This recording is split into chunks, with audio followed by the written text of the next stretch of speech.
Si tu aimes les jeux vidéo et que tu envisages d'acheter une console portable, mais que tu ne sais pas laquelle choisir, tu trouveras dans cette vidéo toutes les informations dont tu as besoin. Je vais t'expliquer quelles sont les 6 meilleures consoles portables qu'on puisse trouver actuellement et quels sont leurs principaux points positifs et négatifs, de sorte à pouvoir choisir facilement celle qui répond le mieux à tes besoins. Comme toujours, dans la description de la vidéo, je te laisse les liens vers toutes ces consoles, au cas où tu voudrais les acheter, ou simplement vérifier leur prix exact. Ceci étant dit, on peut commencer avec la liste. Numéro 6. Nintendo Switch OLED. La première console dont on va parler n'est autre que la Nintendo Switch OLED, qu'on connaît tous désormais car elle est l'une des consoles les plus populaires depuis des années. Au moment de réaliser cette vidéo, on peut la trouver pour environ 310 €. La Switch est très polyvalente car on peut l'utiliser soit comme une console portable, soit comme un écran portable en séparant les contrôleurs, soit en la connectant à un téléviseur en mode dock. Ces trois modes d'utilisation permettent de multiplier les possibilités de jeu, aussi bien en individuel qu'en multijoueur. De plus, la version OLED apporte quelques améliorations par rapport à la Switch originale, comme un écran plus grand et de meilleure qualité, un port Ethernet dans la station d'accueil pour l'Internet filaire et un meilleur support pour que la console puisse être placée à n'importe quel angle sur une table. Son écran tactile OLED mesure 7 pouces avec une résolution HD, tandis qu'à l'intérieur de la console se trouve un processeur Nvidia Tegra spécialement conçu pour la Switch, ainsi que 4 Go de RAM et 64 Go de stockage qui peuvent être mis à niveau avec une carte microSD. En termes de performance, il est clair que la Switch n'est pas la meilleure console, car son matériel a déjà quelques années et est loin derrière les consoles actuelles en termes de graphisme et de fluidité. Malgré tout, elle fonctionne assez bien et nous permet de jouer sans problème aux jeux Nintendo. Son gros point positif est le grand nombre de jeux accessibles seulement sur la Switch, qui est la principale raison pour laquelle les gens l'achètent. Les extras comprennent des haut-parleurs stéréo, une prise casque de 3,5 mm et un port USB de type C. Cependant, la station d'accueil dispose d'un port HDMI, d'un port Ethernet, de 2 ports USB type A et d'un port USB type C. Sa batterie a une capacité de 4310 mAh, ce qui lui confère une autonomie moyenne comprise entre 5 et 7 heures selon le jeu. Elle se recharge complètement en 3 heures environ.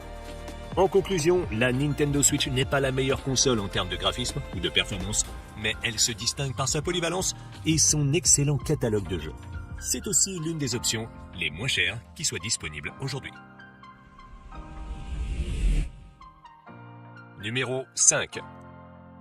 Ein Odin 2.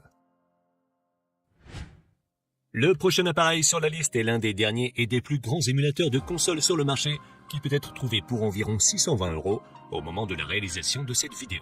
La meilleure façon de décrire l'Odin 2 est de dire qu'il s'agit d'une tablette Android avec des contrôleurs intégrés, ce qui te permet de jouer à des jeux mobiles, d'accéder à des émulateurs ou de jouer dans le cloud. Cette console a une taille et une forme similaires à la Switch et est donc trop grande pour être transportée dans une poche et est plutôt destinée à être transportée dans un sac à dos. Elle dispose d'un écran tactile IPS de 6 pouces avec une résolution Full HD et un taux de rafraîchissement de 60 Hz. Cet écran n'est pas le meilleur qu'on puisse trouver, mais il est plutôt bon compte tenu du prix de la console. L'Odin 2 est équipé d'un processeur Snapdragon 8 de deuxième génération et d'une carte graphique Adreno 740.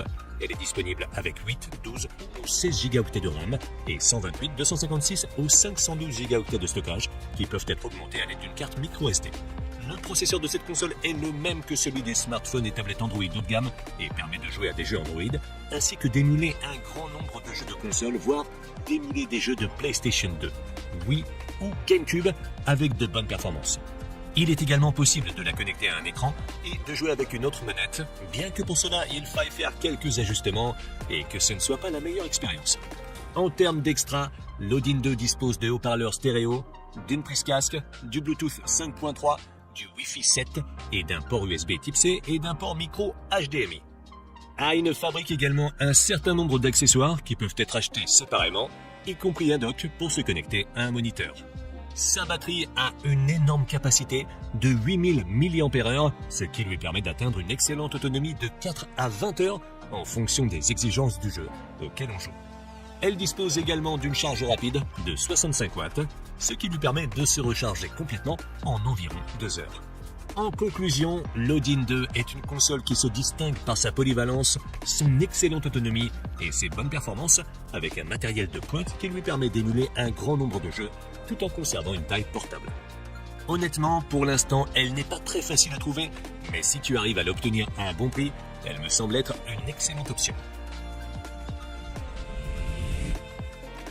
Numéro 4. Logitech G Cloud. La prochaine console dont on va parler est fabriquée par Logitech et peut être trouvée pour environ 360 € au moment de la réalisation de cette vidéo. La G Cloud est une console qui est principalement destinée au cloud gaming, mais qui est aussi étonnamment bonne pour émuler des jeux d'autres consoles. Sa taille est légèrement supérieure à celle de l'Odin 2 qu'on a vu juste avant, mais elle présente une meilleure ergonomie, une meilleure qualité de fabrication et une meilleure réponse haptique. Elle dispose d'un écran tactile IPS de 7 pouces avec une résolution Full HD et un taux de rafraîchissement de 60 Hz. Cet écran, bien que plus grand, est d'une qualité assez similaire à celle de l'Odin 2, ce n'est donc pas un gros problème. La G Cloud est équipée d'un processeur Snapdragon 720G, d'une mémoire vive de 4 Go et d'un espace de stockage de 64 Go extensible par carte microSD. L'inconvénient, c'est qu'elle ne prend en charge que les cartes au format FAT32 et qu'elle ne peut donc pas contenir de fichiers de plus de 4 Go, ce qui nous empêche d'émuler certains des jeux les plus lourds.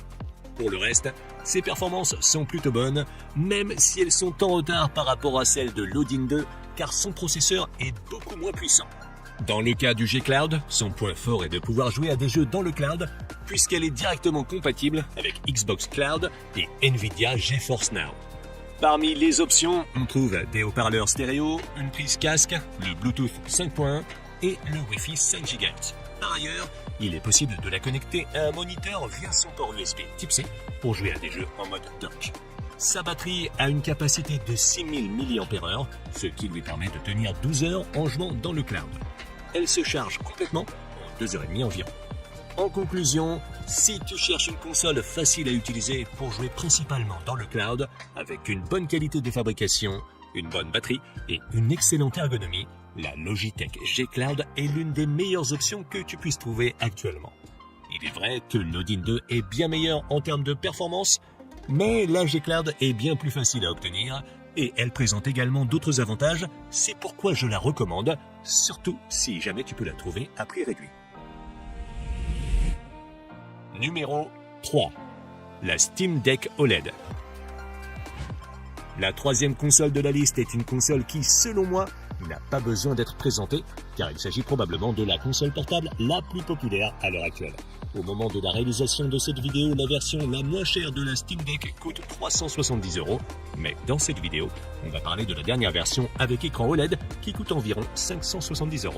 La Steam Deck OLED est la console la plus grande et la plus lourde qu'on a vue jusqu'à présent, mais son ergonomie et ses commandes sont excellentes. Elle dispose d'un écran tactile OLED de 7,4 pouces avec une résolution HD, un taux de rafraîchissement de 90 Hz et le HDR. Comparé aux écrans IPS qu'on a vus avant, cet écran offre des couleurs beaucoup plus vives, avec des noirs purs et son taux de rafraîchissement plus élevé le rend plus fluide pour le jeu bien que sa résolution ne soit pas la meilleure. La console est équipée d'un processeur AMD Zen 2 de 16 Go de mémoire vive et d'une capacité de stockage de 512 Go ou 1 Teraoctet qui peut être augmentée à l'aide d'une carte microSD. La Steam Deck est très puissante et polyvalente, nous permettant à la fois d'émuler et de jouer dans le cloud ou même de jouer à des jeux AAA directement sur la console. De plus, la version 1 Teraoctet dispose d'un écran anti-reflet, ce qui peut être intéressant si tu as tendance à jouer en extérieur, bien que ça rende les couleurs un peu plus ternes. Comme extra, la Steam Deck OLED dispose de haut-parleurs stéréo, d'une prise casque, du Bluetooth 5.3, du Wi-Fi 6E et d'un port USB Type C avec DisplayPort qui te permet de la connecter à un moniteur externe et de jouer à des jeux jusqu'à 8K à 60 Hz ou 4K à 120 Hz, ce qui est bien supérieur aux autres consoles qu'on a vues jusqu'à présent. Sa batterie a une capacité de 50 Wh, ce qui lui permet d'atteindre une très bonne autonomie de 3 à 12 heures en fonction du jeu auquel on joue. Elle dispose également d'une charge rapide de 45 watts et se charge complètement en 2h30 environ. En conclusion, la Steam Deck se distingue par sa polyvalence et par le fait qu'elle nous donne accès à un grand nombre de titres du catalogue Steam. Je la recommande si tu cherches une console polyvalente qui peut faire un peu de tout et qui offre une très bonne expérience d'utilisation. Cependant, si tu veux jouer à des jeux AAA directement sur la console avec de bonnes performances, je te recommande l'une des deux options qu'on va voir juste après. Numéro 2. Asus ROG Ally. La deuxième console sur la liste est une console de la marque Asus, basée sur Windows, c'est-à-dire un ordinateur portable avec une manette intégrée. Au moment de la réalisation de cette vidéo, la version la moins chère est disponible pour environ 500 €. La taille et la forme de la Rogue Ally sont assez similaires à celle de la Steam Deck, bien qu'elle soit un peu plus petite, plus fine et plus légère. Sa qualité de fabrication, ses commandes et son ergonomie sont également excellentes. Elle est dotée d'un écran tactile IPS d'une résolution Full HD de 7 pouces et d'un taux de rafraîchissement de 120 Hz. Cet écran est assez beau et se distingue surtout par son taux de rafraîchissement élevé, bien qu'en termes de luminosité, de couleur et de contraste, il soit derrière celui du Steam Deck, même s'il a une meilleure résolution et qu'il prend en charge AMD FreeSync. La console est équipée d'un processeur AMD Ryzen Z1, d'une carte graphique AMD Radeon, de 16 Go de mémoire vive et de 512 Go d'espace de stockage qui peut être étendu à l'aide d'une carte microSD. Il existe également une autre version avec un processeur Z1 Extreme qui offre de meilleures performances, notamment en termes de puissance graphique, mais elle est aussi nettement plus chère.